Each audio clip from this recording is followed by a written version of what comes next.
দেওয়ার তারপরে আমি কিন্তু ওইভাবে পজিটিভলি নেই নাই।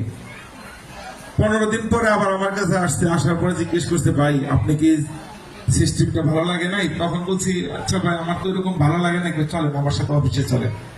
তো যখন অফিসে গেছি, অফিসে যাওয়ার পর আমাকে এই সিস্টেমটা দেখাইছে, বুঝাইছে, তখন চিন্তা করলাম, আচ্ছা আমি তো এখানে আছি, আমার সময়ও আছে, তো আমার অল্প বেতন, বাংলাদেশে 8,000 টাকা বেতন। আসলেই মন তো চায় অনেক কিছু করতে। আমরা যারা প্রবাসী আমাদের কিন্তু স্বপ্ন থাকে ফ্যামিলিকে ভালো সাপোর্ট দেওয়া, হ্যাঁ, বা বিদেশ থেকে দেশে আসার পরে কিছু করা। কিন্তু আমার যে অ্যামাউন্টের বেতন, এটাতে তো আসলে আমার স্বপ্ন পূরণ সম্ভব না। আমি যখন এটা ক্যালকুলেশন করলাম, আমি দেখলাম, তখন তো ভাবলাম যে আচ্ছা এই বিজনেসটা তো আমি একটা সিঁড়ি হিসাবে ব্যবহার করতে পারি। এবং কি আমি যখন শুরু করি, আমি প্রথম মাসের বোনাস পাইলাম 9 রিয়াল, বাংলাদেশের 100 টাকা। এখানে অনেক মেম্বার আছেন, হয়তো 120 টাকা বোনাস পান বা 200 টাকা বোনাস পান। অনেকেই নেগেটিভলি নাই যে 5,000 টাকা প্রোডাক্ট সেল করে 120 টাকা বোনাস পাইলাম। তো বিশ্বাস করেন, আমার ওই আজও আমার মনে আছে, আমি 9 রিয়াল যখন পাইছি, আমি কিন্তু অনেক পজিটিভ ছিলাম যে না, আমি তো মাত্র 240 রিয়াল দিয়ে প্রোডাক্ট কিনছি, আমি তো কোনো কাজ করি নাই, আমি 9 রিয়াল পাইলাম, তো দেখি একটু সিরিয়াসলি দেখি। তারপর শুরু করলাম 9 রিয়ালের চেক পাওয়ার পর আমি কিন্তু অনেক পজিটিভ। আমার রুমে যখন নিয়ে যাই 9 রিয়ালের চেক, আমার অনেক ফ্রেন্ড আসলো, ওরা বলছে 9 রিয়াল, এটা তো আমাদের মানে সকালবেলা ব্রেকফাস্ট, আমরা নাস্তা করি 9 রিয়াল দিয়ে, হ্যাঁ, এক প্যাকেট সিগারেট কিনে 9 রিয়াল দিয়ে, আর তুমি 9 রিয়াল দিয়ে এত খুশি। বিশ্বাস করেন, আমি কিন্তু তখন আরেকটু পজিটিভ হইলাম যে তোরা ঠিক ক্যারি করছে, আমি একদিন দেখাবো বিজয়ের মঞ্চে, আমি একদিন দাঁড়াবো, আমি আব্দুল হাসেম দাঁড়াবো। ঠিক আমি কি করলাম, একটা ব্যাগে এই প্রোডাক্ট নিলাম, প্রোডাক্ট নিয়ে আমার ক্যাম্প আমি বাদ। একটা কথা মনে রাখবেন, যারা আপনি ক্রিটিসাইজ করবো ওদের ছেড়ে দেন, প্রয়োজন নাই। নতুন লোক আমাদের জন্য অপেক্ষা করতেছে। আমি এই প্রোডাক্ট বিভিন্ন ক্যাম্পে নিয়ে যাই, নিয়ে যাওয়ার পরে ওখানে বিভিন্ন মানুষ আছে আমাদের বাংলাদেশি যারা আছে, ওদেরকে আমি এটা বুঝানোর পরে ওখানে ফ্রি খাওয়াই। মানে কফিটা ভেঙে, ভাই আপনারা কফি নিয়ে, সবাই কফি পানি আসে, আমি একটু কথা বলি আপনাদের সাথে। তো দেখা গেল একটা পেস্ট সেল হয়, তাতে আমি আলহামদুলিল্লাহ। এভাবে করতে করতে দ্বিতীয় মাসে আমার বোনাস কত আসলো? 71 রিয়াল। আমি কিন্তু পজিটিভ, কখনো নেগেটিভ না। আমার অল্প বোনাস দেয় কিন্তু আমি পজিটিভ। এর মধ্যে কিন্তু আমার 400 গ্রামটা তো ভাই ওটাও শেষ হয়ে যায়, 1 টাকাও সেভ করতে পারি না। ঠিক আছে, তো এইভাবে 71 রিয়াল যখন পাইলাম, আর রুমমেট আমি ওদেরকে দেখাই যে ভাই দেখো এই যে এই মাসে 71, ওরাও কিন্তু ওইভাবে হাসি যে তুমি এত পরিশ্রম করো, কারণ ওরা তো দেখে আমি রাত 12টার সময় আসি। এরকম কিছু কিছু মানে হয়েছে যে ওরা খাবার দাবার খেয়ে শুয়ে বসতে, ঠিক ওই লাস্টের খাবারটা আমার খেতে হয়েছে, তাও রুমের ভেতরে না, বাহিরে জায়গা ছিল, ওখানে লাইট জ্বালিয়া আমি আমার রাত্রের খাবারটা সারছি। ঠিক আছে, তো দেখেন এইভাবে করতে করতে তৃতীয় মাসে আমার বোনাস আসলো 249 টাকা। 249 টাকা যখন আসলো, তখন আমি প্রথম পোস্ট অর্জন করলাম স্টার এজেন্ট। আমার টার্গেট কি, আমার স্বপ্ন অনেক দূর। আমি কিন্তু শুরু থেকে আমার ড্রিমটাকে আমি মানে সাজিয়ে নিয়েছিলাম যে আমি 1 বছরের মধ্যে স্টার ডায়মন্ড হবো।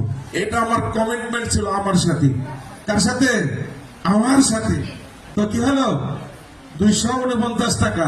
ওকে, গুড, ভেরি গুড। তো চতুর্থ মাসে আমার ইনকাম আসলো 427 টাকা। পঞ্চম মাসে কত? 1144। যখন 1144 এসে, এখানে অনেকেই চিনবেন, আমার বিজনেস পার্টনার যারা, আমার রুমমেট যারা, এই ভাই চিনে, উমর ফারুক, হালিম ভাই চিনেন না উমর ফারুককে? অনেকেই চিনে, বর্তমানে ডবল ডায়মন্ড, ওর ইনকাম 5 লাখ টাকার উপরে। আমার টিমে যারা আমাকে ক্রিটিসাইজ করতো যে ভাই এই বিজনেস কি আসলে সফল হওয়া সম্ভব, ওই উমর ফারুক যখন আসলো, কিশোরগঞ্জের খলিল ভাই যখন আসলো, তখন কিন্তু আমার দেখেন 6 মাসে আমার ইনকাম গেল কত? 3400 রিয়াল। ওরা কিন্তু একসময় আমাকে দেখতে পারে নাই, কিন্তু আমি ওদের সাথে রাগ করি নাই যে না তোমাদের দেখাবো। আমার যা মেসেজ আমি সঠিক তথ্যটা ওদেরকে দিছি। তো দেখেন আমার ড্রিম ছিল 1 বছরের ডায়মন্ড। 11 মাস যখন হইলো, 12 মাসের কালে আমার 2টা স্টার এজেন্ট শর্ট। ডায়মন্ডে তো কয়টা স্টার এজেন্ট লাগে? 6টা। আমার হয়েছে কয়টা?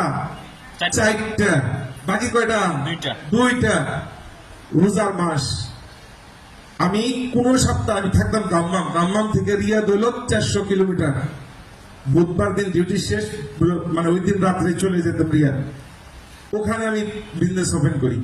ওকে, 1 সপ্তাহ ওখানে যাই, 1 সপ্তাহ আল হাসা যাই, ওটা হলো 250 কিলোমিটার। আবার তো মানে শনিবার দিন সকালে ডিউটি, বুঝতে তো পারেন। কিন্তু আমার স্বপ্ন কি 1 বছরের ডায়মন্ড আমি হব, যেভাবেই হোক। তো আমার আপলাইন চৌধুরী হারুন ভাই উনি আমাকে অনেক সাপোর্ট দিলেন। উনি বললেন যে হাসেম, তুমি যদি এই মাসে ডায়মন্ড হও আমি তোমাকে হেল্প করবো, তুমি যে জায়গায় প্রোগ্রাম করো আমি তোমার সাথে যাব।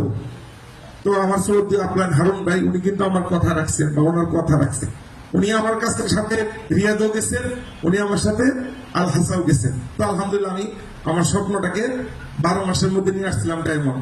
আমার বোনাস আসলো 5,600 রিয়াল, বাংলাদেশের 1 লক্ষ টাকার উপরে। আমার ইনকাম কত?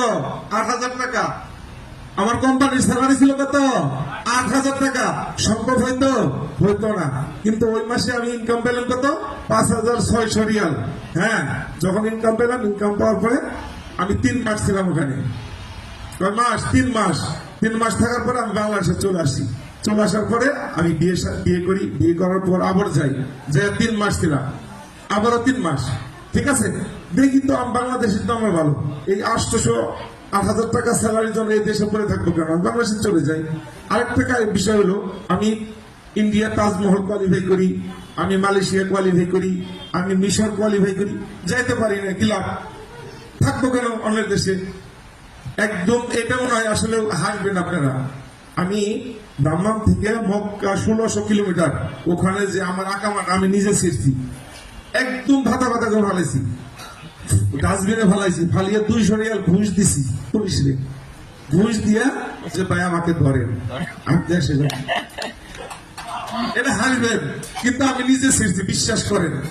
হ্যাঁ, ছিনার পরে 13 দিন জেল খাচ্ছি। কিন্তু আসা যায় না ভাই, এটা যারা সৌদি আরব ছিল ওনারা বলতে পারবে। তো 13 দিন ওখানে ছিলাম। তারপরেও আমার কথা হলো যে না, আমার যাইতে হবে, ইন্ডিয়া আমাকে যাইতে হবে, মালয়েশিয়া কোয়ালিফাই আমাকে যাইতেই হবে। আমার স্বপ্ন তো অনেক দূর, আমি এখানে পড়ে থাকবো কেন? আমার কোম্পানি তো আমাকে পাসপোর্ট দেয় না। বিশ্বাস করেন, 2009 এর পরে আমি 2018 পর্যন্ত প্রত্যেক বছরে 2টা দেশ ভিজিট করছি এই কোম্পানির সিস্টেমে। সিঙ্গাপুর 5 বার গেছি, মালয়েশিয়া 7 বার গেছি, ইন্ডিয়া 2 বার গেছি, থাইল্যান্ড 2 বার গেছি, নেপাল 1 বার গেছি। তার মানে কি, আমি 400 রিয়াল বেতনের চাকরি করা আব্দুল হাসিম, আমি এখন দেশ বিদেশ ঘোরার জন্য সিঙ্গাপুর যাই, মালয়েশিয়া যাই, ইন্ডিয়া যাই, নেপালে যাই। এটা আমার জন্য অনেক কিছু, বিশ্বাস করেন, অনেক কিছু। অনেকে যারা সিঙ্গাপুর প্রবাসী তারা হয়তো বলতে পারবেন, রয়্যাল ক্যারিবিয়ান ক্রুজ শুনছেন? এখানে কেউ আছেন সিঙ্গাপুর প্রবাসী? কেউ আছেন? নাই? ওকে, গুড। এটা রয়্যাল ক্যারিবিয়ান ক্রুজ, যেখানে 3 রাত 4 দিন, $1500 ওখানকার ফি। $1500, অনেক এক্সপেন্সিভ। আপনার 12 তলা শিপ, ওখানে কেনা আপনার হলো যারা ভিআইপি পার্সন, বিভিন্ন ইন্ডাস্ট্রির মালিক, হ্যাঁ, এরা ওখানে এনজয় করতে যায়। 2013 সালে আমার ওই রয়্যাল ক্যারিবিয়ান ক্রুজে যাওয়া হয়েছে। 2018 সালেও কিন্তু আমি ওই রয়্যাল ক্যারিবিয়ানে আপনাদের দোয়ায় যেতে পারছি। কিভাবে? এই সিস্টেমের মাধ্যমে। এখানে শুধু যে ট্রাভেলিং তা না, এখানে ইনকাম আছে, স্বাস্থ্য আছে, সবকিছু মিলিয়ে কিন্তু একটা প্যাকেজ। হ্যাঁ, তো আলহামদুলিল্লাহ, এই যে আমাদের স্যার পলাশ ভাই বলে গেছে, আমি অনলি 3 বছর সিরিয়াসলি ডিএক্সএল বিজনেস করছি, অনলি 3 বছর।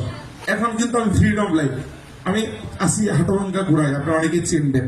এখানে আমি জমি নিয়ে আলহামদুলিল্লাহ, মানে 5 তলা ফাউন্ডেশন নিয়ে 4 তলা কমপ্লিট, মানে রানিং আছে 5 তলা আর কি। দোয়া রাখবেন। আমিও চাই যে আপনারা সবাই সফল হন। আসলে আমরা তো আসলে ওইভাবে পারফরমেন্স করতে পারতেছি না। কেন? আমাদের কি নাই? আমাদের তো সবই আছে, তাই না? সবই তো আছে। আমাদের কান্ট্রি ম্যানেজার স্যার বলে গেলেন যে আমরা কিন্তু টাঙ্গাইলের মানুষ একটু অলস। আমরা তো এই কথাটা শুনতে চাই না। কি শুনবো? হ্যাঁ, আমরা সিরিয়াস হবো ইনশাআল্লাহ। আমরা সবাই নিজের সাথে কমিটমেন্ট করবেন, নিজের সাথে টার্গেট দিবেন। হ্যাঁ, অন্যের কাছে ফোকাস করার দরকার নাই, নিজের ভিতরে রাখবেন যে আমি 1 বছর পরে কোথায় যেতে চাই। বিশ্বাস করেন, সবাই যেতে পারবেন। 1টা বছর সিরিয়াসলি কাজ করেন, তারপরে ঘুমিয়ে যান, সমস্যা নেই। আমার মতো ঘুমিয়ে যান। আমি 18 বছর ধরে ঘুমাইছি, সমস্যা নেই, ইনকাম আমার আছে। প্রত্যেক মাসে যা জিজ্ঞেস করবেন আব্দুল হাসিমের কত চেক আসছে, আমাদের পলাশ ভাই যেটা বলছে উনি কমই বলছে, আলহামদুলিল্লাহ আরো বেশি আসে। ঠিক আছে, ভালো থাকবেন, সুস্থ থাকবেন। আসসালামু আলাইকুম ওয়া রাহমাতুল্লাহি ওয়া বারাকাতুহু।